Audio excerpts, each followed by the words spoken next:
وحده لا شريك له وأشهد أن محمدا عبده ورسوله صلى الله عليه وعلى آله وأصحابه وسلم تسليما كثيرا.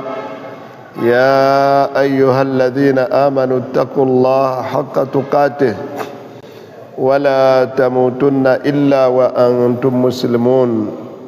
يا أيها الناس اتقوا ربكم الذي خلقكم من نفس واحدة وخلق منها زوجها وبث منهما رجالا كثيرا ونساء واتقوا الله الذي تساءلون به والأرحام إن الله كان عليكم رقيبا. يا أيها الذين آمنوا اتقوا الله وقولوا قولا سديدا يصلح لكم أعمالكم ويغفر لكم ذنوبكم ومن يطع الله ورسوله فقد فاز فوزا عظيما. أما بعد فإن أصدق الحديث كتاب الله وخير الهدي هدي محمد صلى الله عليه وسلم وشر الأمور محدثاتها فكل محدثة بدعة وكل بدعة ضلالة وكل ضلالة في النار. Ndugu zangu katika imani, kwa hakika hatuna budi kumshukuru Allah subhanahu wa ta'ala kwa neema zake zilizo nyingi ambazo zinatajaddadu kwetu, zinajikariri kwa upya mara kwa mara. Na miongoni mwa neema za Allah kwetu ni kufikia wakati huu wa usiku huu wa kwanza, usiku wa kwanza wa Ramadhani, kufikia tukiwa hai, kufikia tukiwa na akili timamu, kufikiwa tukiwa na afya, kufikiwa lakini tukiwa tuko farighan, hatushughulishwi na safari au na mengineyo. Ni neema kubwa mno, lazima tuitambue. Ndugu zangu katika imani,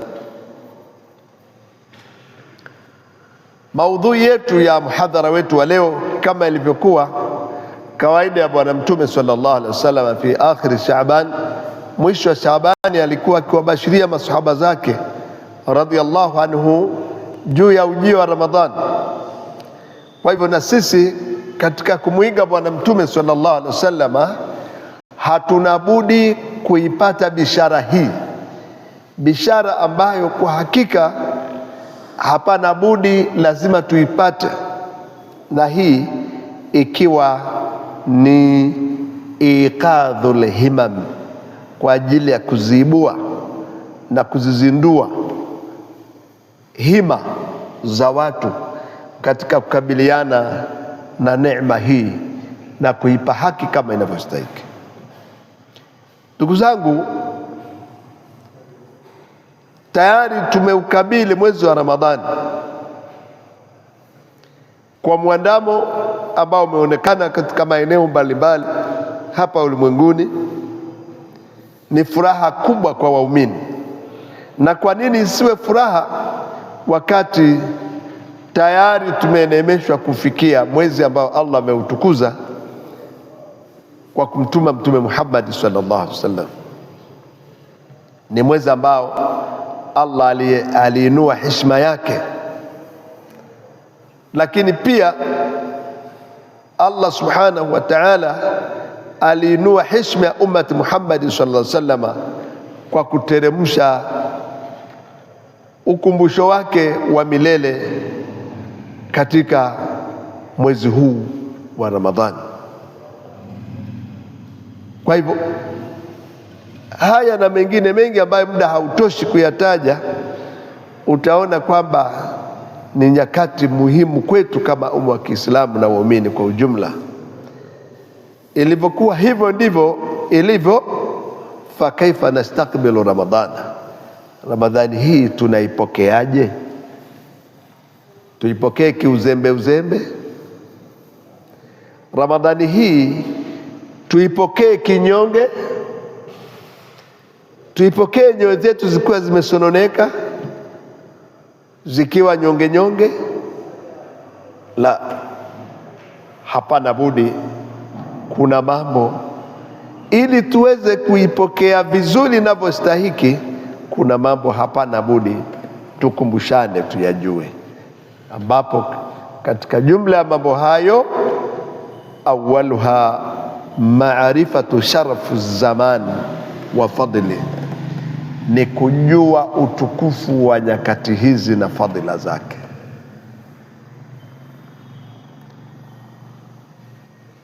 Kwa kweli Allah subhanahu wa ta'ala amejalia sharafu kubwa, huu mwezi ameujalia sharafu kubwa, lakini kajalia fadhila kubwa ambayo kwa hakika zimekuja aya za Qur'ani chungu mzima na ahadithi za Bwana Mtume sallallahu alaihi wasallam ambazo zinaonyesha hivyo.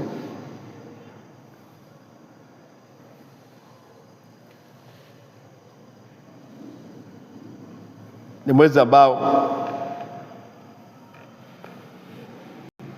ndani ya Qur'ani tukufu Allah subhanahu wa ta'ala katika jumla ya aya ametuambia, shahru ramadana alladhi unzila fihi alquran hudan linnas wa bayinatin min alhuda walfurqan, kwamba huo mwezi wa Ramadhani ni mwezi ambao imeteremshwa ndani yake Qur'ani ambayo ni mwongozo kwa watu. Lakini akaendelea kutaja, faman shahida minkum ash-shahra falyasum, atakaye kutwa na mwezi huu akiwa hadhiri, yuko nyumbani, sio msafiri, ni mzima, haumwi, amesalimika na nyudhuru za kisheria, falyasumu, au funge. Hii ndiyo ilikuja, ni amri baada ya kuwa imepitia miongo au imepitia katika baadhi ya hatua katika saumu, kwa sababu saumu imepitia katika hatua takriban 3. Kwanza, watu iliwajibikia kwao kufunga siku ya Ashura tarehe 10 katika mwezi Muharram, ambayo Mtume sallallahu alaihi wasallam alipowasili Madina akawakuta Mayahudi wakiifunga siku hii. Akawauliza sababu ya kufunga siku hizo, akasema ni yaumun adhhara Allahu Musa ala Firaun, ni siku Allah alimpa ushindi Musa dhidi ya Firaun. Kwa hivyo tunaadhimisha siku hiyo kwa tukio hilo. Mtume sallallahu alaihi wasallam hakuwakanusha wala kuwakemea, bali aliwaambia akasema, nahnu ahaqu bi Musa minkum, kwamba sisi tuna haki ya kumwenzi Musa zaidi kuliko nyie, kwa sababu nyie tayari mmebadilisha dini yake, lakini sisi ni ndugu yetu, tuko katika mila moja, dini moja.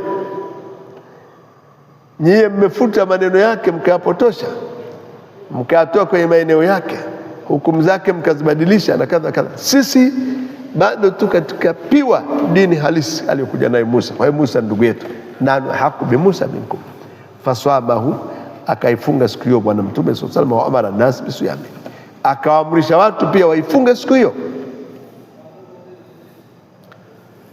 Kwa hiyo ikawa ni wajibu, kiasi cha kwamba masahaba wakisimulia wanasema walikuwa wakifunga kama wajibu siku hiyo.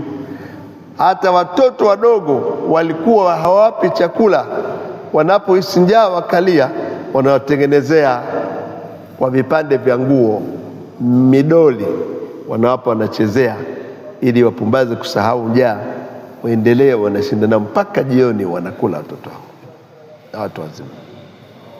Ikaenda hivyo mpaka ilipokuja mwaka wa 2 Hijri, ikawa imekuja ufaradhi wa kufunga Ramadhani, lakini ikaja ni khiyari,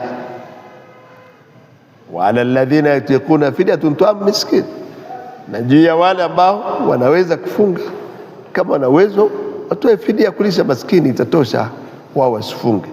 Ikaja ni marhala ya pili ya ufaradhi wa saum, faradhiyati saum. Kwa hiyo ikawa anaitaka anafunga, asiyejisikia analisha maskini anakula.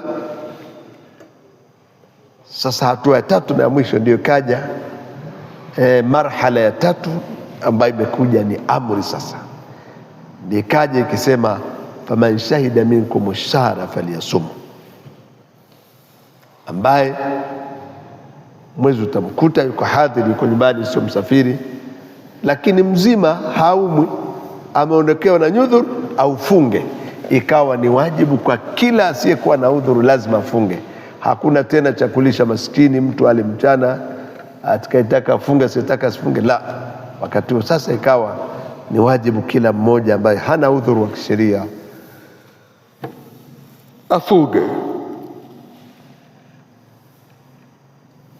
Na mbele yake ikaja waman kana maridan au ala safarin, atakaye kuwa ni mgonjwa au ni msafiri, fa'iddatu min ayamin ukhra, ale halafu aje kulipa katika masiku ya nje mengine, nje ya Ramadhani. Hayo yote kwa nini? Yuridu Allahu bikumul yusra wala yuridu bikumul usra. Allah anakutakieni wepesi na hakutakieni uzito. Na hapa lazima itafsirike na watu waelewe. Kuna baadhi ya watu wanaitafsiri saumu ya Ramadhani kana kwamba Allah ametaka tuteseke, ametupa kazi ngumu, kwamba tuteseke, tupate tabu, tupate kiu, tupate njaa. La, asili ya dini ya Uislamu ni wepesi. Yuridu Allahu bikumul yusra, Allah anakutakieni wepesi, wala yuridu bikumul usra, wala hakutakieni uzito. Kutokana na wepesi huo, ikawa swala ya raka 4 zimepunguzwa kwa msafiri, aziswali raka 2. Ni wepesi kumtafutia tahfifu. Ikawa msafiri amepewa wepesi, ale safarini, atalipa atakapomaliza safari yake, sababu safari inaambatana na uzito, inaambatana na ugumu, safari inaambatana na mashaka mengi. Hutokula chakula unachokitaka, utalazimika kula unachokiona, kwa sababu hauko katika mazingira ambayo unaweza kujiamulia mwenyewe. Hali ndio inakuamulia. Unaweza kukuta pahala uliposafiri kuelekea, vyakula unavyopendelea havipo. Vyakula ambavyo wewe unapendelea kwa daku havipo. Vyakula unapendelea kwa futari havipo. Unakula kwa tabu. Lakini pia huna utulivu. Lakini pia hata hiyo daku yenyewe ukitaka kuila kwa wakati wake, unakula daku ya kimuhanga muhanga. Futari yenyewe huwezi kuila kwa ratiba inayotakiwa. Utakula kwa namna ilivyo kisafari safari. Sawa, unaweza kaamua kufunga, lakini lazima kutakuwa kwa ugumu upo kwa kiasi fulani. Pengine uliposafiri kula nyenzo za kutunza chakula, mazingira sio salama kutunza chakula, hali ya hewa haikuruhusu, na mambo kadha kadha. Sasa Allah kwa wepesi wa dini, kwa nini mtu ateseke? Asiteseke, kula kama kawaida, sababu kuna uwezekano wa kufunga kwa mizigo ulionayo, halafu ukirudi. Na pengine umo ndani ya chombo cha usafiri, huna uwezekano wa kupata nyenzo za kupata vyakula, kula, utalipa masiku mengine. Kadhalika unaumwa na mashaka, kila chakula kwako ni kichungu, unatumia dawa, zina ratiba yake dawa, lakini kwa sababu dini ni ya wepesi na kupa uhuru, tumia dawa. Na wakati mwingine mtu anayetumia dawa utaka apate milo ya mara kwa mara, vinywaji na kadhalika, kwa ajili ya kumudu hali kuweza kurudi katika hali yake salama. Sasa kwa mfungaji itakuwa kazi namna ya kutumia madawa, namna ya kuweza kutumia vyakula, vinywaji kwa ajili ya kupa nguvu mwili kukabiliana na madawa na kadha na kadha na maradhi yenyewe. Sasa ni tabu. Uislamu unataka wepesi, ale. Kwa hiyo ifahamike ndugu zangu daima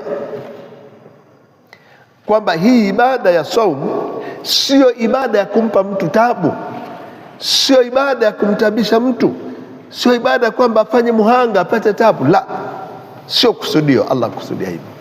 Allah amekusudia kutujaribu kwa ibada tukufu kama hii, kwa sababu nafsi zinapenda kula.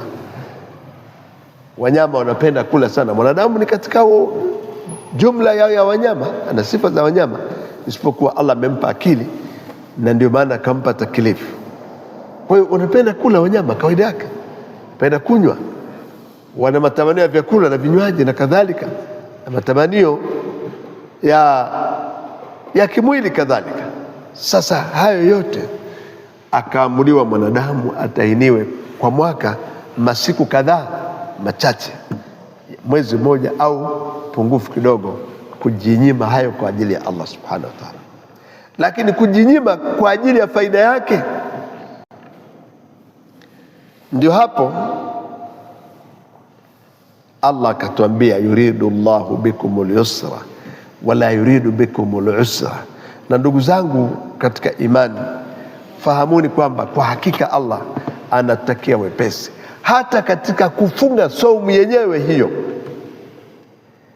Kwa yule ambaye sharti zimekamilika kwake, ameondokewa vikwazo vya kumzuia kufunga, hata kule kufunga kwenyewe pia ni wepesi. Ndani yake kuna rehema kubwa sana, ambayo kwa hakika wataalamu wa kisasa wa elimu za kisasa katika utafiti wa kiafya wamekuta mtu aliyefunga anafaidika na faida chungu mzima, kinyume na fikra za kawaida ambazo anaweza kuzipata kutokana na somo yake, chungu mzima, ambazo ni kubwa na zilizokuwa na manufaa makubwa kwa afya yake mwenyewe.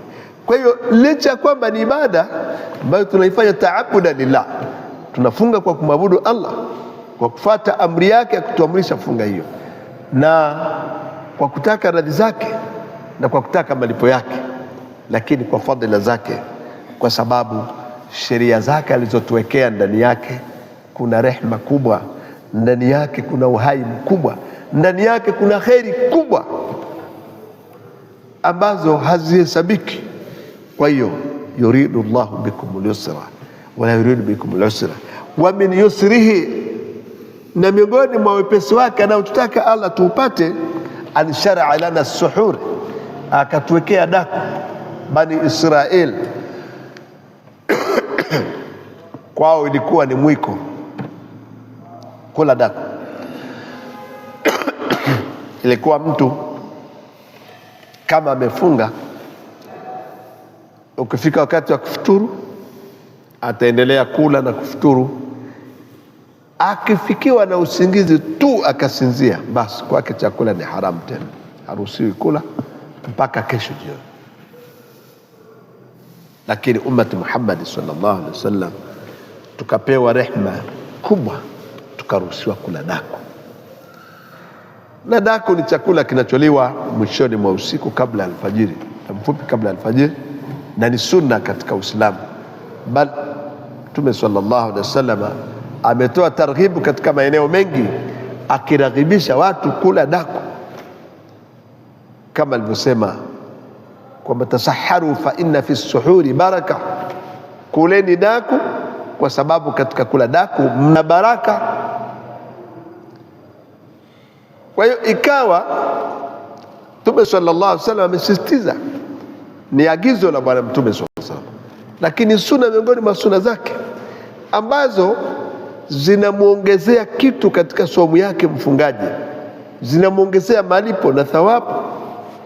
Kuamka mtu akala daku, ameifanya sunna ya Bwana Mtume sallallahu alaihi wasallam. Kwa hivyo tayari ni ibada mbele Allah subhanahu wa ta'ala, atapata thawabu kwa kitendo hicho. Kwa hiyo utakuta katika rehema ya Allah, katika wepesi anaotutakia Allah, akajalia huyu aliyepata nguvu za mwanzo wa mchana wake kwa kula mlo huo, malipo yake ni makubwa kuliko huyu ambaye hataupata mlo huo. Pengine ni watu wawili wamefunga, mmoja hakula daku, pengine ikatokea kwa dhana yake kwamba ngoja afanye muhanga, aihisi saumu kali kwa kutokula daku, iwe ni muhanga kwake, ajikurubishe kwa Allah kwa fikra zake na dhana yake. Lakini kinyume kaja kwamba hapana, maswala ni kinyume. Wewe japo umepata mashaka na umeonja uchungu kwa kiasi fulani, somo umeanza mapema sana, mwenzako amekula daku, nyakati za mwanzo amepata kianzio kwa mwili wake kuwa huko imara kwa sababu ameulisha daku, lakini pamoja na hayo ana ziada, amekuzidi fadhila kwa sababu amefuata sunna bwana Mtume sallallahu alaihi wasallam. Na daku yenyewe ikatakiwa isiliwe mapema, iliwe bora zaidi, iliwe muda mfupi kabla alfajiri. Nakumbuka zama tukiwa wadogo tumepata tabu sana, ilikuwa mtu ikifika saa 10:30 anasema umeshachelewa wewe, daku gani utakula saa 10:30? Ikawa mwisho daku saa 8, saa 9, 10. Ikifika 10:30 basi mwisho. Wengi wazee wakituambia fatwa hivyo kwamba ndio mwisho wa daku, vinginevyo umekula mchana. Kwa hiyo watu walipata tabu sana kwa daku hizo. Daku zikaleta tabu, watu matumbo yakageuka. Mtu amekula iftari saa 2 pengine ya jioni, halafu anaamka saa 8, vile vyakula bado vimejazana tumboni. Tena bahati mbaya awe kwamba hakuswali tarawih, alivyopakia vikabaki hivyo. Kwa hiyo kile anachokula saa 8 kinakutana na kile alichokula saa 2 au saa 1. Ilikuwa ni kawaida watu ile baada ya magharibi uji wanafanyaje, alafu anapumzika, anasubiri pakia sasa iftari. Sasa ile iftari wanaipakia inakuta, manake kulikuwa kuna uji. Sasa wanakwenda muda mfupi iftari na walewesha, wanalala usingizi saa 8 mtu anaamka bado iftari imo tumboni, anaongeza ugali au ndizi. Huyo mtu akija kulala saa 9, huyo mtu, huo ulevi wa chakula hicho, hawezi kupata habari kwamba kuna subuhi ya jamaa. Ni baadhi ya watu wachache waliokuwa wanaweza kumudu kuswali subuhi kwa wakati na kwa jamaa waliojaliwa. Walio wengi walikuwa hawezi kabisa, ilikuwa ni ngumu. Mtu akianguka hapo kuinua kichwa ni saa 1, ni saa 12:30, saa 1 kasoro. Kwa hiyo ikawa tabu, lakini wakati huo inaamka hivyo mtu amelewa hasa, chakula kimempiga mwili mzima, hatambuliki, haeleweki. Kuja kufika mtu huyo saa 5 yuko taabani, haeleweki kabisa, hata ukimwangalia unamuona hafai. Kwa nini? Nidhamu ilikuwa sio. Kwa hiyo daima sunna ikikosewa, kinachofuatia ni hasara kubwa sana. Ndio tukae kwambia pana alfajiri sio hiyo tunayoambiwa kwamba ni nyota gani walikuwa wanaiangalia, walipima kwamba hiyo ndio alfajiri. Wakishaiona imetoka basi watu hawezi kukula tena daku. Waamshaji dufu nao pia wanapita saa 5, 6, wanapiga dufu na amsha watu wetu wale daku. Saa 5 daku gani? Kwa hiyo ikawa ni tabu vya tabu. Sasa katika rehema alizokuja nazo rahmatul huda Mtume Muhammad sallallahu alaihi wasallam ni pamoja na kutufundisha kwamba daku inaliwa fi wakati sahar, ndio maana ikaitwa as-suhur. As-suhur inaliwa fi wakati sahar, wa wakati sahar ni wakati ulio karibu na alfajiri, wala saa 10, 11 sio mbaya, ni vizuri. 11:30 fa ahlan wa sahlan, nyakati ambazo angalau hata ukimaliza kula daku una uwezekano wa kuisubiri swala alfajiri ukaipata bila shida, kwa sababu kwanza usingizi umeshaupunguza kuanzia mwanzo mpaka wakati ule. Lakini pia wakati unavumilika, unakufikisha alfajiri, unakwenda msikitini, unaswali swala ya jamaa mzima kabisa, chakula kile cha usiku kimeisha kuisha chote, unakula chakula kipya.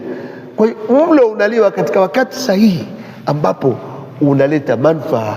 Hutoona watu wengi matumbo yakiwageuka. Zamani hasa siku za mwanzo, ukiswali swala ya alfajiri, ukiswali salatu dhuhuri katika msikiti safu zilikuwa ni mtihani mkubwa sana, watu watumba wamevurugika, harufu hazifai, watu ilivyokuwa hali haifai.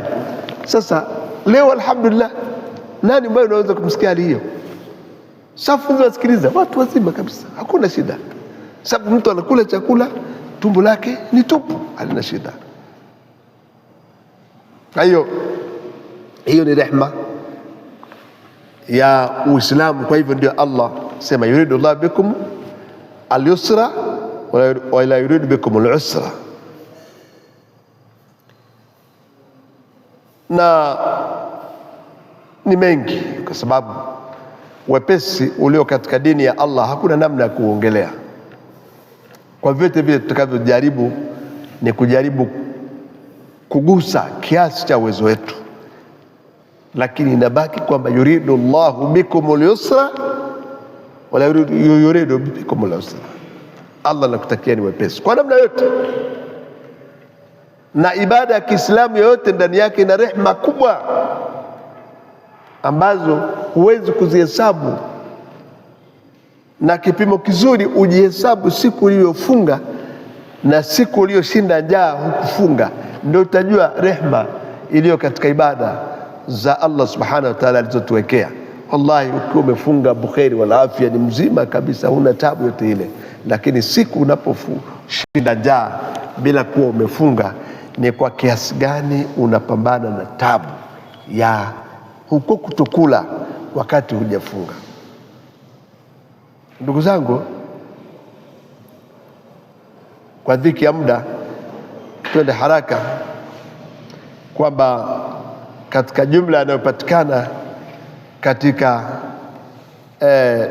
mwezi huu ni ni'matul laila, ambayo ni Lailatul Qadr, ambayo ni khairu min alf shahr. Kunapatikana ndani yake usiku wa heshima, ambao usiku huu ni neema kwa umma wa wanadamu. Ni usiku bora mno ambao Mtume sallallahu alaihi wasallam aliongelea akisema, man qama Lailatul Qadr imanan wa ihtisaba ghufira lahu ma taqaddama min dhanbi. Atakaye simama katika ibada na khairi za aina mbalimbali katika usiku wa Lailatul Qadr kwa kuamini ahadi ya Allah, hizo ahadi za malipo kwamba ni kweli, lakini akiwa anataka apate malipo kutoka kwa Allah subhanahu wa ta'ala, mtu aina hiyo atasamehewa aliyotanguliza katika dhambi zake. Wa man hurima khairuha, na atakaye koswa khairi za usiku huo, akaukabili kwa uzembe, akaukabili kwa uvivu, akaukabili kwa kusinzia, asiutendee haki, ukampita bila kufanyia mambo ya kheri yatakayomfaidisha, huyo kwa hakika ndiye aliyekoswa kheri. Kwa nini? Fahuwa almahrum, huyo ni mtu mahrumu aliyekoswa kabisa kheri zote. Ndugu zangu, mwezi wa Ramadhani, mwezi tuliofaradhishwa kufunga mchana wake kama tulivyosoma katika aya iliyotangulia, lakini vile vile Mtume sallallahu alaihi wasallam anasema kutuambia, man swama ramadhana imana wa ihtisaba ghufira lahu ma taqaddama min dhanbi. Vile vile kama ilivyo katika qiyam Lailatul Qadr, kwamba atakaye funga mwezi wa Ramadhani kwa kuamini ahadi ya malipo ya Allah aliyomwahidi na kwa kutaka malipo kutoka kwa Allah, atasamehewa dhambi zake alizotanguliza. Na hapa kuna mambo matatu. Kuna kufunga Ramadhani mchana wake kumeahidiwa kwa yule atakayefanya hivyo kwa kumwamini Allah na kutaka malipo ya Allah, atasamehewa dhambi zake. Kuna kusimama usiku wake, man qama ramadhana imana wa ihtisaba, atakayesimama kisimamo cha Ramadhani kwa kuamini ahadi ya Allah kwamba ni ya kweli, atamlipa, ameahidi kumlipa, ipo siku atamlipa, lakini kwa kutaka malipo ya Allah atasamehewa dhambi zake alizotanguliza.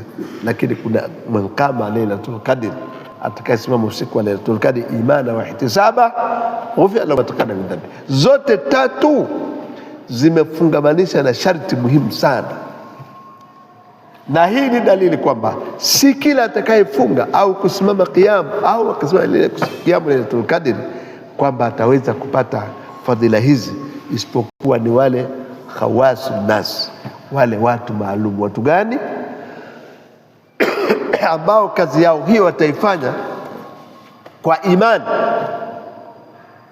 lakini vile vile kwa kutaka malipo ya Allah subhanahu wa ta'ala. Hao pekee ndio watakaopata fadhila hizo zote, si kila mfungaji. Ndio tukaambiwa kwamba huenda mfungaji hakuambulia isipokuwa njaa na kiu tu, hana lolote. Yeye alichokuambulia katika somo yake ni kushinda njaa bila kula na kushinda na kiu bila kunywa, hana chochote. Lakini kadhalika rubba qaim hadhuhu min qiyamihi as-sahar wa ta'ab,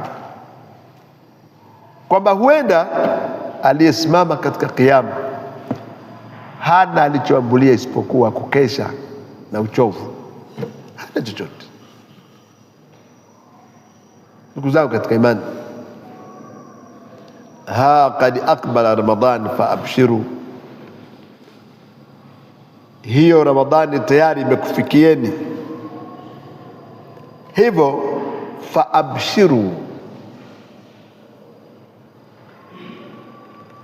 furahieni, peaneni habari njema juu ya ujio wa mwezi huu wa Ramadhani. Kwa nini? Kwa sababu ni kitu bora mno. Katika jumla aliyosema Bwana Mtume sallallahu alaihi wasallam ni pale aliposema idha kana awwalu lailatin min Ramadan, akasema utakapokuwa usiku wa mwanzo wa Ramadhani, futihat abwabul janna, hufunguliwa milango ya janna, falam yughlaq minhu bab, hakufungwi tena mlango wa janna wowote katika mwezi mzima. Wa ghulqat abwabu jahannam, na ufungwa milango ya jahannam, falam yuftahu minhu bab, hakutofunguliwa mlango wowote ndani ya mwezi mzima wa Ramadhani katika jahannam. Wa sufidat ash-shayatin, na ufungwa pingu mashaitani. Wa yunadi munadi, na Allah humtuma malaika akinadi kwa sauti ya juu akisema ya baghil khairi aqbil, ewe unayetaka khairi sasa khairi iko tayari, ikabili. Ni wakati wa khairi tu, zikabili. Wa ya baghi sharri aqsir, na wewe unayetaka shari, hebu rudi nyuma, acha, sio wakati wake. Wa yunadi munadi walillahi utaqa minan nar, Allah waacha watu kadhaa na moto wa jahannam. Wadhalika kullu laila, na hii ni katika kila usiku. Kila usiku, kuanzia usiku wa leo, kuna idadi ya watu ambao Allah amewaacha huru na moto wa jahannam, ambao tayari walikuwa wamehukumiwa kwamba kilichokuwa kimesubiriwa na wao kuingia motoni ni kifo chao tu. Sasa kwa usiku huu kuingia, wanaendelea kila usiku kukombolewa na moto wa jahannam na kuachwa huru na moto wa jahannam. Ikhwatul Islam, ndugu zangu katika imani, nastakbilu Ramadhana, hasa tunatakiwa kuipokea Ramadhani bishauqi ilayhi, kwa kuwa na shauku nayo. Ikawa siku chache zilizopita hizi nyoyo zetu tunasema ya Rabbi, tunaifika kweli? Lini ifike Ramadhani? Mbona tumeitamani, tumeikumbuka Ramadhani. Ramadhani itafika lini? Na hata kama hii jioni ya leo baada ya taarifa hizi mtu awe na shauku, leo nitaanza kiamu kweli Ramadhani, hivi kweli kesho itanikuta ni hai, nitaifunga siku ya kesho kwa shauku, sababu hii ni rehema kwetu ndugu zangu. Wallahi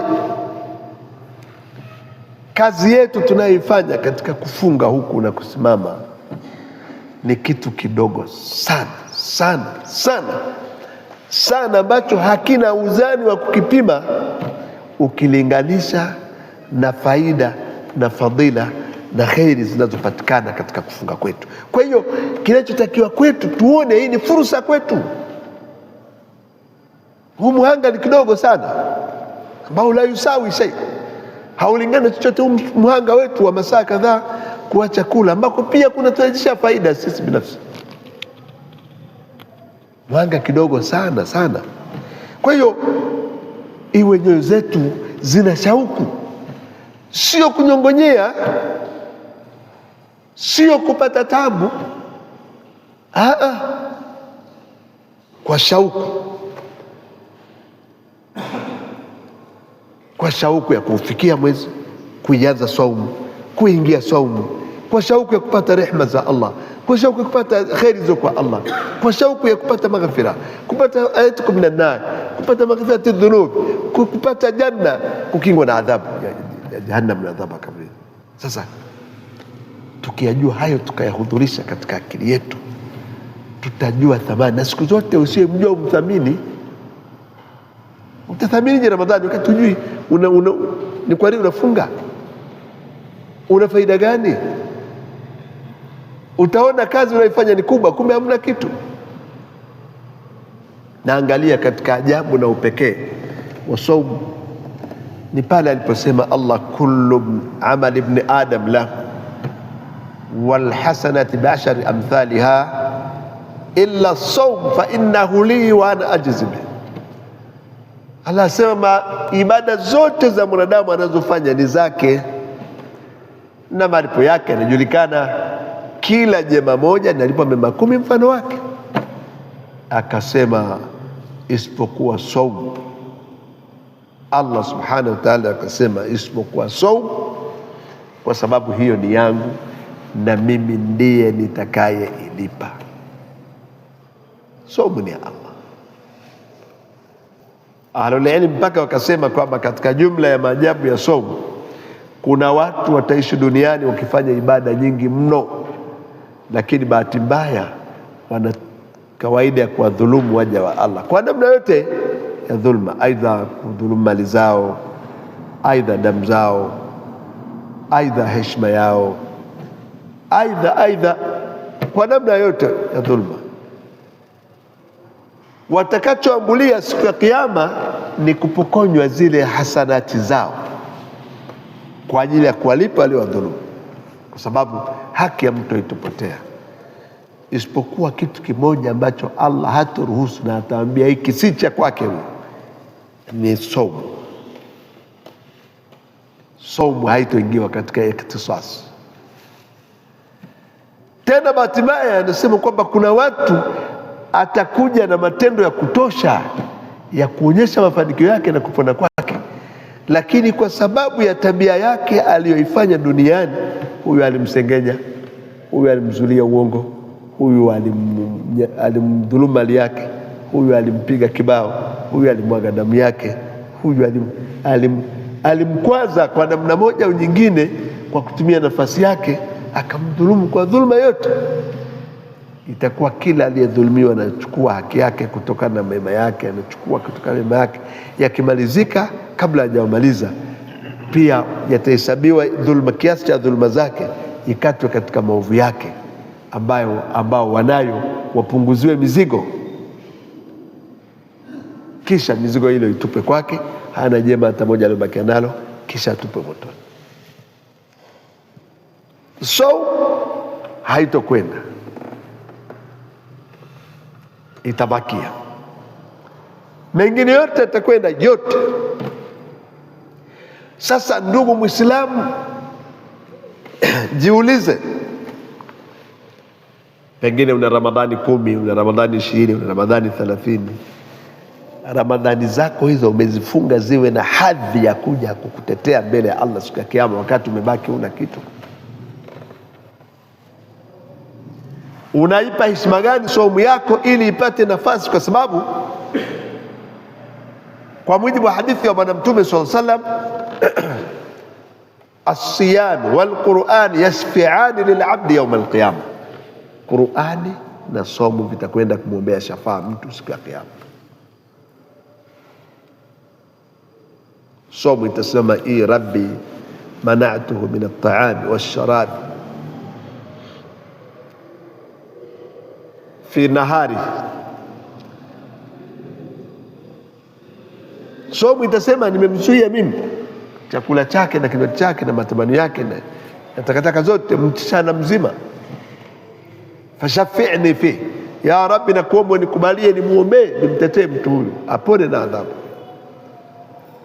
Qur'ani itasema rabbi mana'tuhu min an-nawm laylan, nilimkataza kusinzia usiku akilisoma au kunisikiza kisomo katika Kiyama.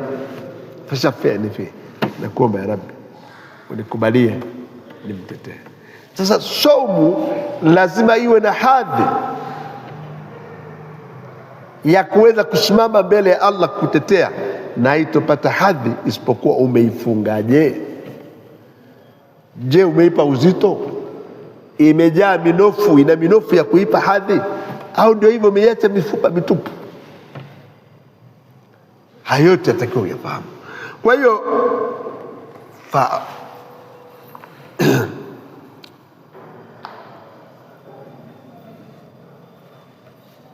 kwamba tuipokee kwa shauku, kwa kujua ni mkombozi wetu pekee. Lakini ibada pekee isiyolingana na ibada nyinginezo. Katika wale waliomuomba Bwana Mtume sallallahu alaihi wasallam, yule sahaba aliyemuomba muelekeze ibada ambazo azikithirishe kwa wingi, alimusia mara kadhaa akimwambia, ni juu yako saumu, kwa sababu haina mfano wake katika ibada.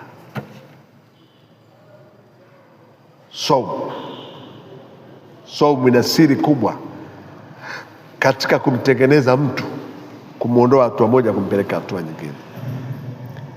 Kwa hiyo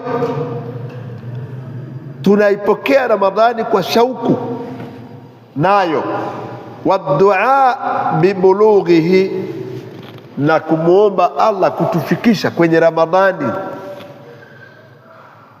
kwa sababu ni nadra sana kuifikia. Ni wengi sana wasiweza kuifikia,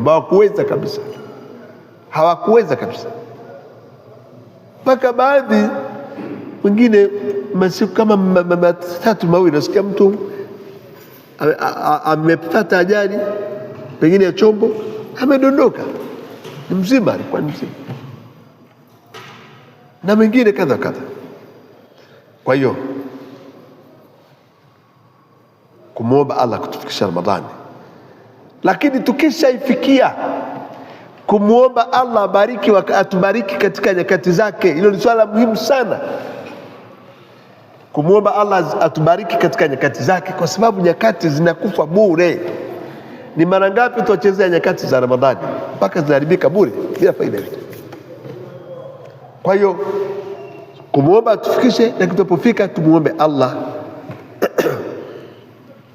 atupe baraka ya wakati wake, tutumie vizuri kwa kusoma Qur'ani, kufanya ibadati, kufanya dawa, kukaa vikao vya dhikri, kufanya kulisha maskini, kutoa sadaka, yani kubaki katika kheri.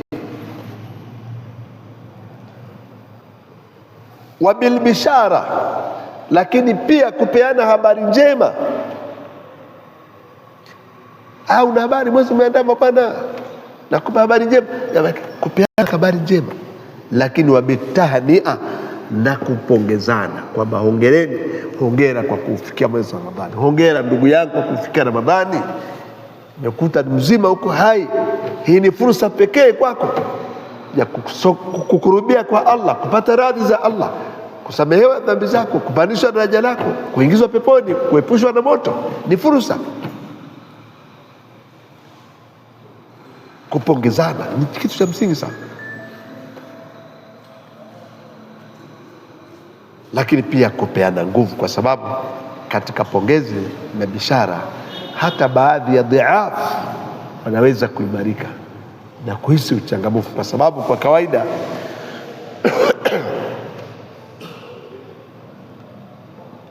alqulubu tataanasu ba'daha ba'd, nyoyo watatawasi, nyoyo zinaliwazana, zinapeana nguvu. Napokuwa hali ina nashati ya kiibada, hata baadhi ya nyoyo zenye udhaifu zinaweza kuchangamka. Sasa hizi tahnia zinaweka kheri kubwa sana, lakini vile vile hizo bishara sio sisi tutakuwa tukizianza, bali hata Bwana Mtume sallallahu alaihi wasallam aliwabashiria maswahaba wake kwa kuingia kwa mwezi wa Ramadhani, pale aliposema kwamba tayari mmejiwa mwezi uliojaa baraka. Ni hadithi ndefu. Ndugu zangu, inna shuhuda Ramadhani ni'matun tustaujibu shukr. Kufika Ramadhani neema ambayo inatuwajibishia kumshukuru Allah. Na ndugu zangu, kanuni ya Allah ni moja tu, kwamba la in shakartum la azidannakum, kama mtanishukuru nitakuzidishieni, wa in kafartum inna adhabi la shadid, mkikufuru neema yangu adhabu yangu ni kali. Tunamshukuruje Allah? Tunamshukuru kwanza kwa kukiri kwamba tumefikia kwa fadhila za Allah, tulikuwa tuwezi kuifikia. Tunamshukuru Allah kwa ndimi zetu kwa kusema alhamdulillah, na kwa kuitaja kwa watu kama neema ya Allah kufikia mwezi huu, tusingeweza sisi.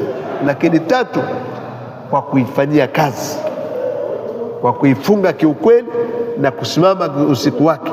Lakini tunamshukuru Allah kwa kujiepusha na haramu katika mwezi huu, ambapo tukithamini neema ya Allah kwetu, hivyo tusimwasi Allah katika. Kwa msingi huo tutapata ziada ya fadhila za Allah. Na tunamshukuru kwa kule kutupa muda mpaka tukafikia fadhila kubwa hii, sababu kuna wengi tulifunga nao mwanzo wa mwezi kama huu mwaka jana, baadhi yao hawakumaliza. Kama nakumbuka kuna ndugu yetu mudiri wa jimbo mwenzetu la Tanga, alianza Ramadhani mzima mpaka 10 la mwisho la Ramadhani, mpaka wanakaribia kule kuanza kiamu, anashughulika, anafanya mipango atakayofanya na kadha na kadha na kadha. Alipofuturu, baada ya kufuturu, isha hakuiweza kuiswali wala tarawih kuiswali. Ghafla tupata taarifa za masikitiko kwamba ndugu yetu ile naye. Kwa hiyo sio jambo dogo, sio jambo la kawaida, mtu asichukulie kawaida. Unajua tatizo la wanadamu walio wengi, kitu kibaki nacho muda mrefu huwa unakiona ni cha kawaida. Hapana, sio kawaida. Hii ni fadhila kubwa ya Allah subhanahu wa ta'ala, sababu yeye Allah ni fa'alu lima yurid, anafanya analolitaka, lakini la yusalu amma yafalu hum yusalun. Allah hakuna kumuuliza, haulizi kwa nani ulifanya. Idha kataka kakuondoa na hakuna kumuuliza wala haogopi matokeo, lakini kule kitendo cha kukuacha mpaka wakati huu ni hikima yake Allah. Usicheze na muda huu ambao umeupata.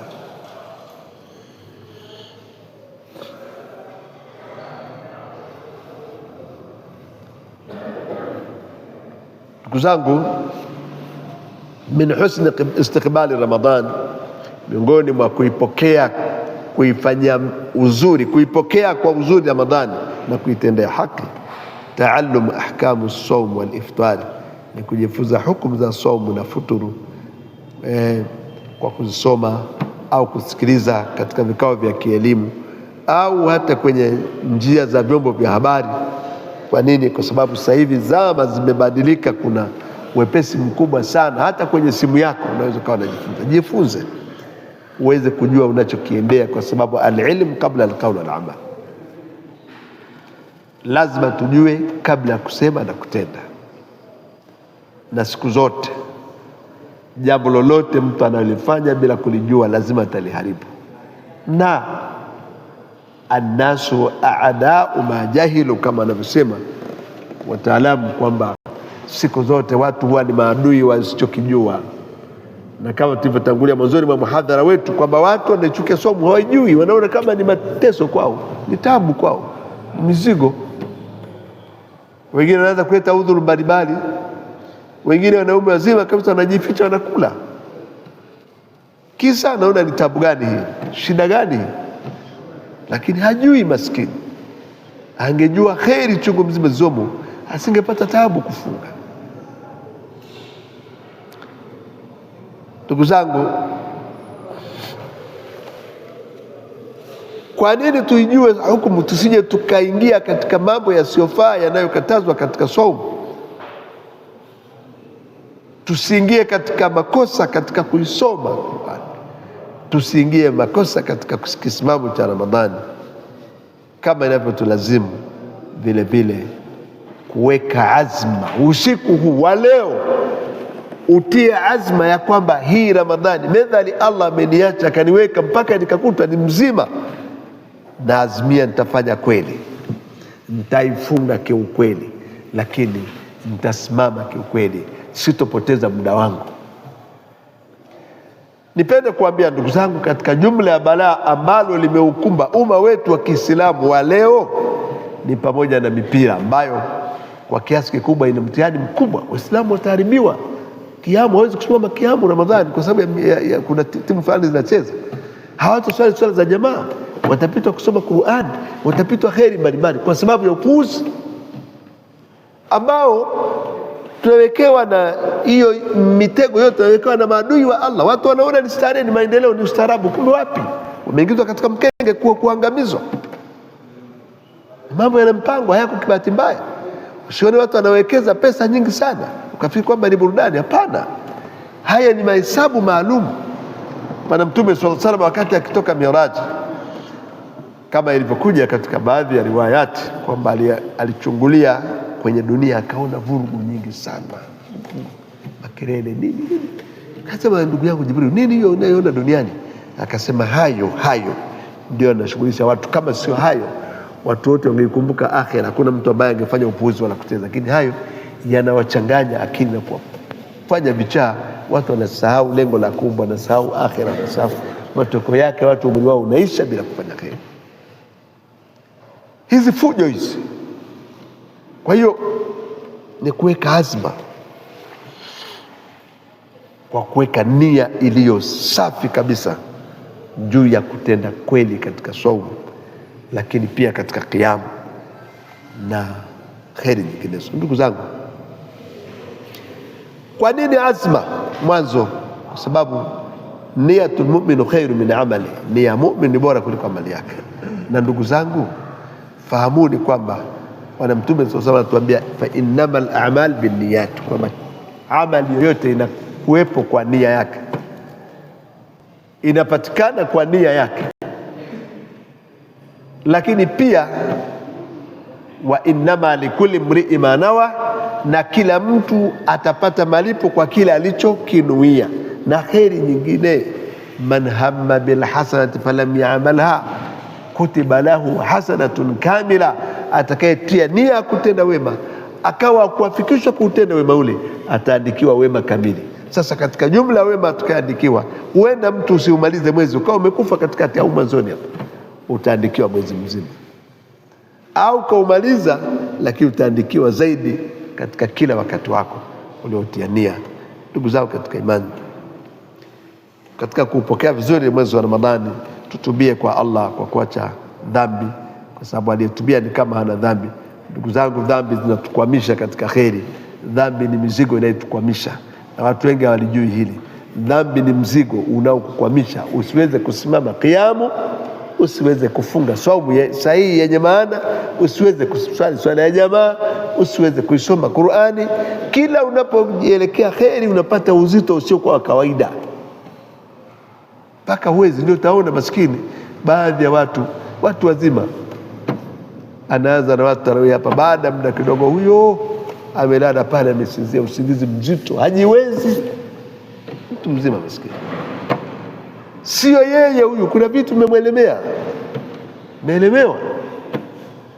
Taufiki ya ibada sio kitu kidogo ndugu zangu, sio kitu kidogo. Taufiki ya ibada, yani wewe usione ibada kwamba ni kitu cha hivi hivi, mpaka Allah akupenda kuwafikisha. Sasa tauba inatufungua. Aliwahi kushtakiwa Imam al-Hasan al-Basri rahimahullah kuhusiana, mtu asema kila nikijitahidi kusoma qiyamul layl siwezi kabisa. Akamwambia, dhambi zako unazofanya mchana ndio zinazokuelemea usiku, huwezi kufanya. Tutubie kwa Allah subhanahu wa ta'ala ndugu zangu katika imani. Lakini vile vile haraka haraka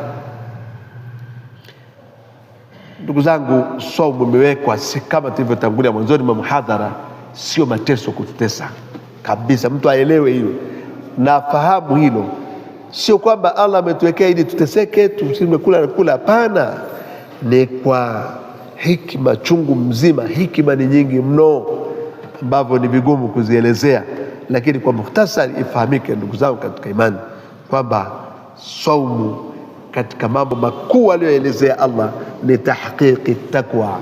Tufunge saumu, ituvushe, itufikishe katika kilele cha uchamungu, uchamungu ambao hiya alkhawfu min aljalil, ni hofu ya kumwogopa Allah, wal amal bitanzil, na kuishi uteremsho Qur'an tukufu, kuishi katika maisha yetu ikawa ndio kiongozi cha kila siku cha maisha yetu. Lakini si hivyo tu,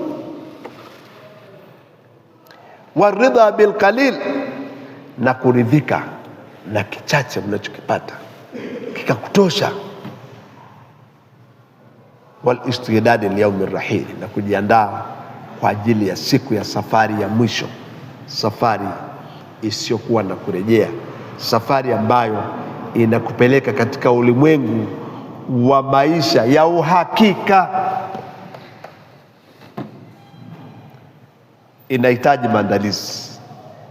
Utakapocheza mwanadamu na siku ya kusafiri kuelekea kwa Mola wako, usifanyie maandalizi, ni hasara kubwa sana. Sasa takwa tunayotakiwa tuifikie, itufikishe kumwogopa Allah katika siri na wazi, hofu itakayokupelekea kwamba ujue kwamba Mola wangu ananiweza kwa namna yoyote,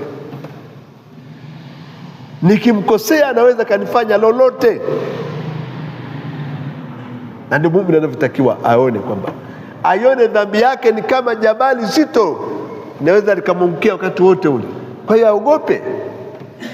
Al-khawf min al-jalil, hofu ya Allah. Anasema wanachuoni kwamba ndio kama bakora ya kuwarejesha watu, kuhofu, kuacha maovu, kuacha upuuzi. Leo hii tuna amani imekuwa nyingi katika nyoyo zetu, tumejipa matumaini makubwa sana. Watu wanavunja mipaka ya Allah bila kujali. Watu hawaogopi haramu, watu hawaogopi zina, watu hawaogopi wizi, watu hawaogopi uongo, wanaona ni maisha ya kawaida. Hiyo amani unaipata wapi wewe? Somo linatakiwa ikupeleke uwe na hofu kwamba yupo mwenye ulimwengu wake, anaweza kufanya lolote analotaka. Wangapi wamepita umma tukisoma ndani ya Qur'ani visa mbalimbali watu walivyoangamizwa, aidha kwa kuzamishwa katika ardhi. Mtu unamuona hivi anazama ardhi na meza hatua kwa hatua mpaka nakwisha, kwa kuleketetewa na nini, mafuriko na kuangamizwa kwa maji, kuangamizwa kwa upepo, kuangamizwa kwa ukelele, kuangamizwa kwa matetemeko ya ardhi na mengine mengi. Yote yanawezekana. Kwa hivyo lazima takwa itupeleke tufike takwa ya kuwa na hofu ya Allah, kumjua Allah ni muweza, Allah ana nguvu.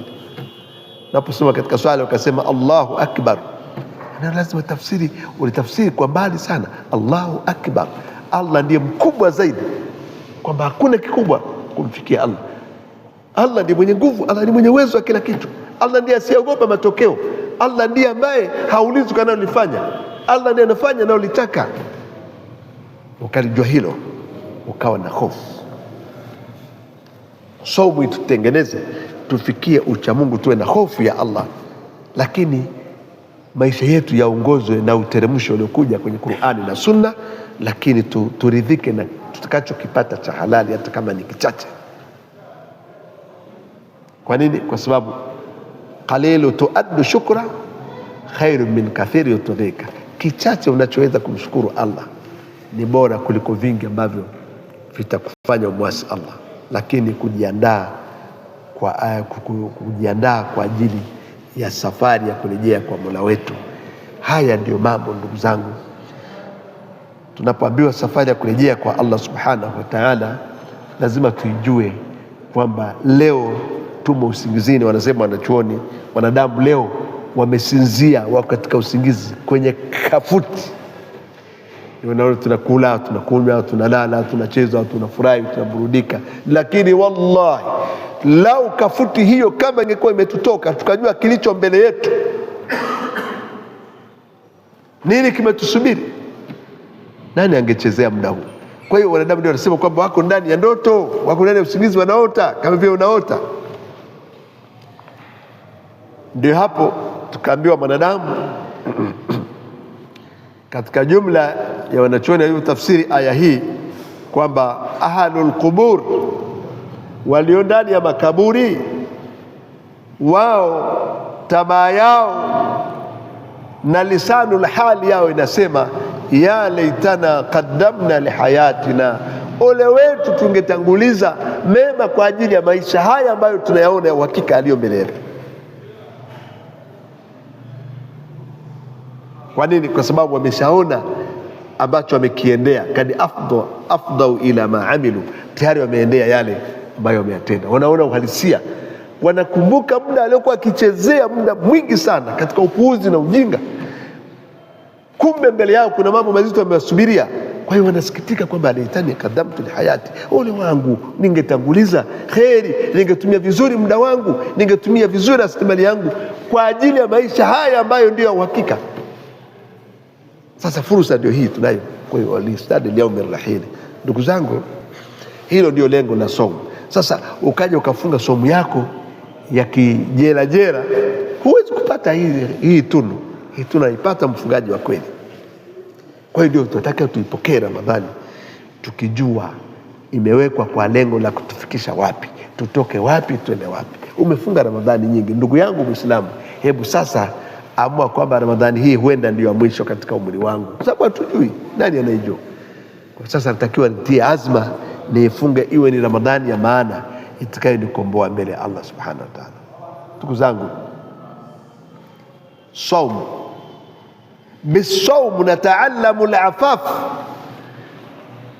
Kwa kufunga saumu hii, kwa sababu ya saumu tujifunze ifa. Al-afaf maana yake nini? Ni kujiepusha na kumwasi Allah katika kila nyanja za mambo mbalimbali, ikiwa ni ifatul farj. Tujifunze kuepusha tupu zetu na kumwasi Allah. Yani saumu ina somo kubwa sana. Saumu sio mambo ya kufunga tu, yani ni ufahamu wa kimakosa sana mtu anapojua kwamba kufunga saumu amekusudia kutokula mchana na kunywa tu. Ni makosa makubwa sana. Kuna hikima nyingi sana. Nini? Nataallamu al-afaf, ifatul farj. Kitu cha kwanza, kujua namna ya matumizi ya kufanya tupu zetu, kuziepusha na haramu. Kwa kweli kuna visa vingi sana vinasikitisha. Uislamu wengi bado wanacheza na tupu, wanazichezea tupu. Lakini niwaambie Uislamu kwamba Mtume sallallahu alaihi wasallam katika jumla maneno aliyosema kwa msisitizo, anasema kitakachowaingiza watu walio wengi, idadi nyingi, pamoja na swala zao na saumu zao na sadaka zao na kheri zao, kitakachowaingiza watu idadi kubwa motoni ni tupu na ndimi. Mtu asicheze na utupu, ni hatari sana. Kutumia matumizi mabaya tupu ni hatari sana. Watu wanacheza, yani dunia inawadanganya, wadanganyika na mapambo ya dunia. Ni kitu kidogo sana ndugu zangu. Utapata starehe ndogo, lakini itagharimu muda mrefu sana, na kibaya zaidi, una guarantee gani na maisha yako? Lakini huenda utupu wako, matumizi yako mabaya yakawa ndio sababu ya kukupelekea kwenda akhera, kapata maradhi mabaya yakawa sababu ya kukupeleka akhera. Unakufa na ushahidi, kwa sababu yuhsharu al-mar'a ala ma mata alayhi, mtu atafufuliwa kwa kile alichofia, kama kibali, kama ushahidi wake. Unaonaje Muislamu kwamba unacheza na utupu unakuletea magonjwa kutokana na uzinifu, alafu ugonjwa huo ndio sababu ya kufa kwako? Unafika mbele ya Allah una kitambulisho cha uovu uliofanya.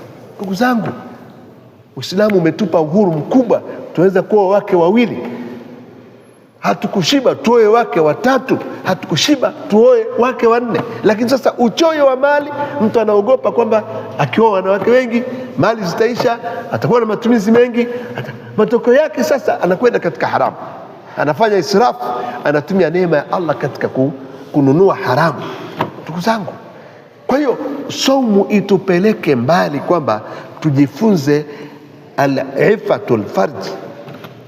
Kama mke wako unayempenda ni halali yako, huwezi kumsogelea mchana wa Ramadhani, unamuona na una uhuru na una mazingira na kuruhusu, lakini kwa ajili ya kuogopa saumu yako utaiharibu, kwa kuogopa na ni kafara ukaiacha saumu yako, ndugu ya nani, mke wako kwa ajili ya saumu yako, mpaka jioni itakapokuwa umefuturu.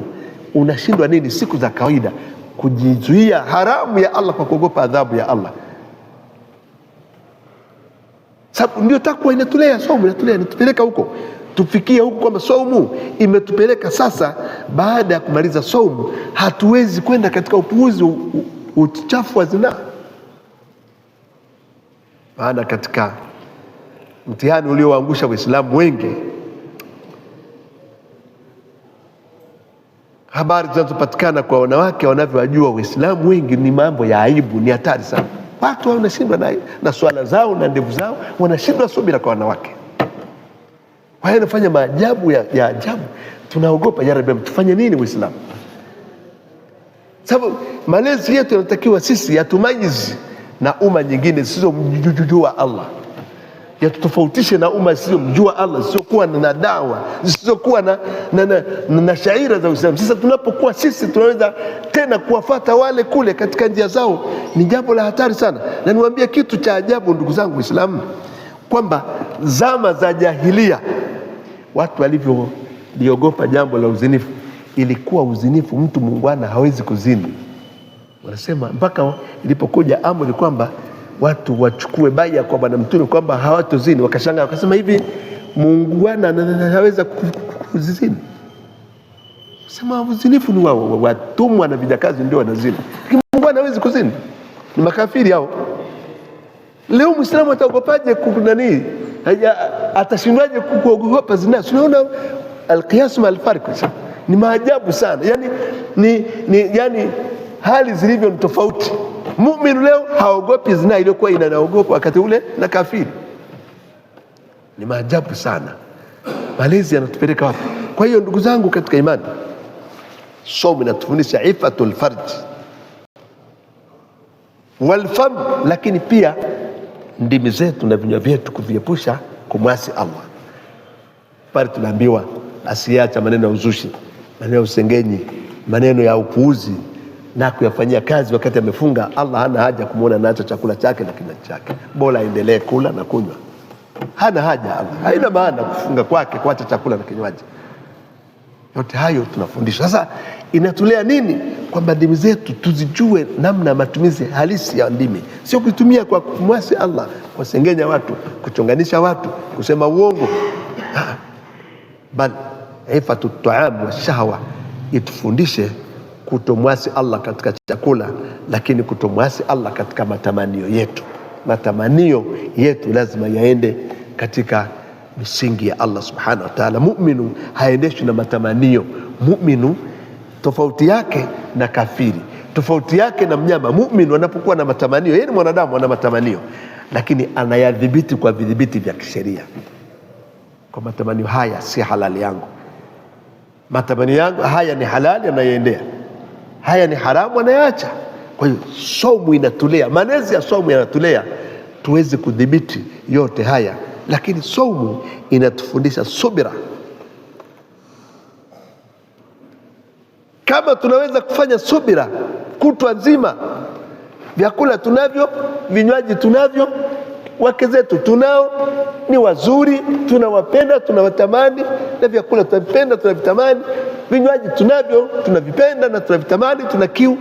tukafanya subira mpaka saa za kufuturu, fakadhalika, hiyo subira isiishie hapo, itupeleke katika maisha yetu kwa ujumla, kwamba tunaweza kufanya subira kwa yasiyofaa, kwa sababu subira ya wajibu inagawanyika sehemu kuu tatu: katika kumtii Allah kwa kufanya faradhi zake, katika kuacha kumwasi Allah subhanahu wa ta'ala, lakini katika makadirio Allah aliyotupa yanayotuumiza.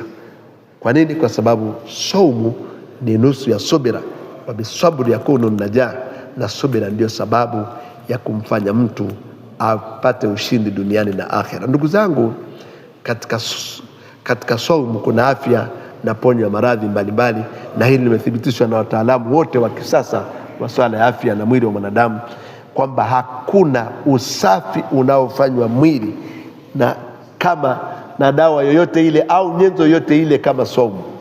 Saumu inatafuna kila aina ya ugonjwa ulio ndani ya mwili wa mwanadamu, na hasa kufikia siku 10 mpaka 15 mpaka siku 20 mtu anafunga kama ilivyo Ramadhani mfululizo, inatafuna mpaka watafiti wamefika mbali mpaka maradhi ya saratani. Sababu fika wakati mwili unafyonza kila aina ya mabaki yaliyo ndani ya mwili, yakiisha inachukua mpaka yale baadhi ya maradhi yaliyo yote yanatafunwa, yanasagwa yote. Kwa hiyo mtu anatoka ndani ya saumu ni mpya,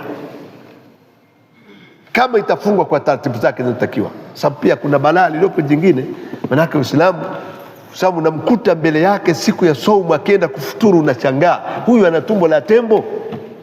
Manake upo kuna banana hapo, kuna chapati, kuna muhogo uliokaangwa, kuna muhogo uliochemshwa hapo, kuna uji, kuna samaki, kuna maziwa, sasa wewe sasa mwili unauongezea uchafu mwingine. Sasa matokeo yake mtu hawezi kupata tija ya saumu inayotakiwa. Lakini saumu iliyofungwa kwa taratibu zake, anatakiwa mtu akimaliza saumu ni mpya kabisa. Bali utafiti unaonyesha hata nchi za Ulaya, baadhi ya wagonjwa wenye maradhi sugu yasiyotibika, wengi wanaoelekeza kuchukua masaa 13 mpaka 14 bila kula chakula kwa muda kadhaa kwa ajili ya kutibu maradhi hayo. Hawa hawatafuti ihtisabu al-ajr min Allah kwa ajili ya kujitibu baadhi ya magonjwa sugu, ikiwemo saratani na magonjwa mengine makubwa. Sikwambii sio pressure, magonjwa moyo, sio mambo ya sukari na mengine mengi. Kwa hiyo ni rehema kubwa sana, ni shifa na ni siha, lakini ni ata kutoka kwa Allah na ni ukarimu kutoka kwa Allah, bali jambo ambalo tutakiwa kupitia saumu tujifunze kuwapa kipaumbele maskini. Ndugu zangu katika imani, nimalize muhadhara wangu japo mpeleka muda ambao sikutarajia ufikie, lakini tumalizie kwa faida hii kwamba haya yote tuyasikia kuhusiana na saumu na faida hizo zote. Ndugu zangu, kwa kawaida kitu kisichoandikwa huwa kinapotea, na hii ni kanuni ambayo ni maarufu, inajulikana kwamba kilichoandikwa kitabakia, kisichoandikwa hupotea.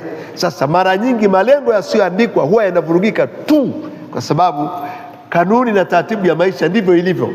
Hivyo tunashauriwa Uislamu, hebu Muislamu chukua kwamba tafuta mtu mtaalamu akupangie ratiba ya Ramadhani, uiweke katika maandishi, tena uitundike kwako, uifanye rejea kila siku ili upate kufaidika na muda wa Ramadhani. Vinginevyo ndugu yangu, haya yatabaki ni maneno, kwa sababu kuna swawarifu nyingi na shawagili nyingi, kuna vitu ambavyo vinatuzonga vingi tu, utashtukia unarudi kule kule, masaa yako yanapotea bure, nyakati zako zinapotea bure, nyakati muhimu zinapotea katika wakati ambao ni ghali. Allah ameisifu Ramadhani akisema ayyama maadudat, kwamba haya masiku ni masiku machache mno. Leo tunayaongea maneno haya lugha hii tukiwa usiku wa kwanza Ramadhani. Nawaambia fuatilianeni, utashtukia uko tarehe 28 Ramadhani. Haraka sana, sababu ni kitu cha thamani, kinakwenda haraka mno. Kwa hivyo haya masiku yanapotea bure kama tukuweka mipango madhubuti kupambana namna gani tuweze kufaidika na Ramadhani. Ratiba binafsi, lakini pia ratiba ya jamaa, kuhusiana swala zako, kuhusiana na kiamu tukasimama, kisomo cha Qur'ani, adhkari, dua, sadaka, kuisoma Qur'ani, kuangalia jamaa, kufanya ziara za wagonjwa, majirani, kujifunza na mengine ya ambayo yanatakiwa katika mwezi wa Ramadhani, ambazo kwa kweli kheri ni nyingi sana, ambapo zote zinahitaji wewe uzifanye na uweze kupata katika kila kitu, upate faida yake. Lazima uwe na jedwali. Basi yawezekana kuna baadhi zikawa ngumu kwako, basi chagua baadhi ya amali useme hizi nazingangania ndani ya Ramadhani, sipoteze muda. Utajikuta ndugu yangu, katika Ramadhani itakuwa rahisi kujipima kila wakati kuona je unafanikiwa, na kufanikiwa utaweza kurekebishaje. Ombe wataalamu wa mtu akuandalie, kuna kitu naita kwamba ratiba ya siku nzima katika Ramadhani, yani au kwa lugha nyingine siku moja katika mwezi wa Ramadhani. Yani uipe anwani hiyo kwamba siku moja katika Ramadhani, tangu ninapoamka kula daku mpaka ninapokwenda kulala baada ya tarawih, nafanya nini katika siku yangu ya Ramadhani. Ujue kila wakati uko wapi. Sasa hata ikitokea dharura, ujue ni dharura, lakini ujue utafanya nini, utakuwa mweza. Lakini hivi na Waafrika wengi katika kitu kilichotuponza, na kama kuna jamii ina hasara katika swala la muda, ni jamii ya Waafrika, wabila akhasi wa Tanzania. Yani tunacheza na muda, sijawahi kuona. Yani katika mambo ambayo tumepata hasara. Lakini natependa niwaambie ndugu zangu, kila utakayeona mtu mmoja mmoja, lakini pia hata baadhi ya mataifa ambayo yametoka katika uduni na kufikia nafasi iliyofikia, sio lele mama. Wataalamu wanatoa mfano wa nchi ya Uchina. Ni nchi imedharauliwa muda mrefu sana, imetawaliwa na mataifa kadhaa duniani kwa kuidharau na kuitweza muda mrefu sana, mpaka historia kwa mujibu wa wataalamu wanasema Tanzania ikipata uhuru na China zilikuwa ziko katika usawa uchumi wao, hali ya uchumi yao katika ulimwengu wa tatu, zote zikiitwa ulimwengu wa tatu. Lakini Mchina katika vitu walivyoweka wao walipanga kila baada ya miongo kadhaa wawe ni watu bora katika dunia katika vitu kadhaa.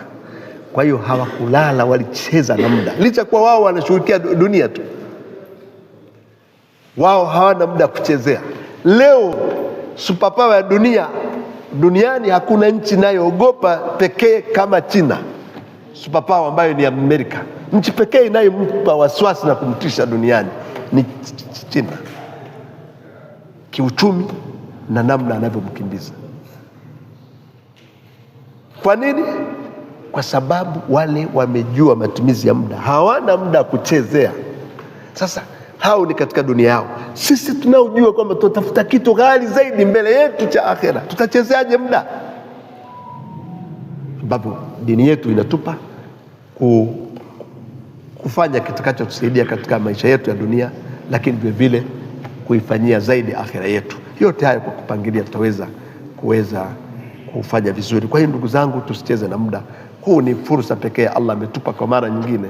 Hebu tuithamini, tujue thamani yake. Hebu tuifanyie kazi. Hebu tufanye kweli kipindi hiki ndicho chetu, na kila mmoja ajiambie kwamba Ramadhani hii ndiyo ya mwisho kwangu. Nikipata ziada ni fadhila za Allah, lakini ni ya mwisho. Kwa hiyo niifanyie kweli, wallahi utafaidika biidhnillah. Kama utapata nyingine itakuwa ni fadhila juu ya fadhila, huenda usiipate nyingine. Sababu tulivyo msikitini sote, lazima yupo ambaye hatopata Ramadhani nyingine. Lazima, hatuwezi sote kwamba tutasalimika sote. Lazima yupo, anamjua ni Allah, sio mimi, sio wewe, sio nani, lakini yupo. Sasa huyo akifikiwa kwamba hawezi kuipata, amefaidika. Atakayejaliwa kupata nyingine, basi alhamdulillah, aongezee, ni kheri juu ya kheri. Kwa hivyo ndugu zangu, kwa huo uchache huo, Allah tuwafikishe na kheri.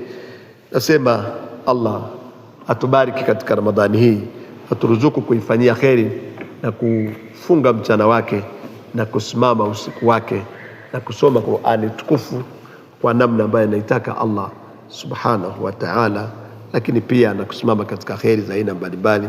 Wallahu ta'ala a'lam, wa billahi tawfiq, wa subhanaka Allahumma bihamdika, ashhadu an la ilaha illa anta, nastaghfiruka wa natubu ilayk. Sallallahu sallim ala nabiyyina Muhammad wa alihi wa sallam. walhamdulillah. Kama kuna maswali ndugu zangu, niombe kwamba muda umetuacha, tusiyaulize. Kesho tutakuwa na muda kutosha, tuyaandike.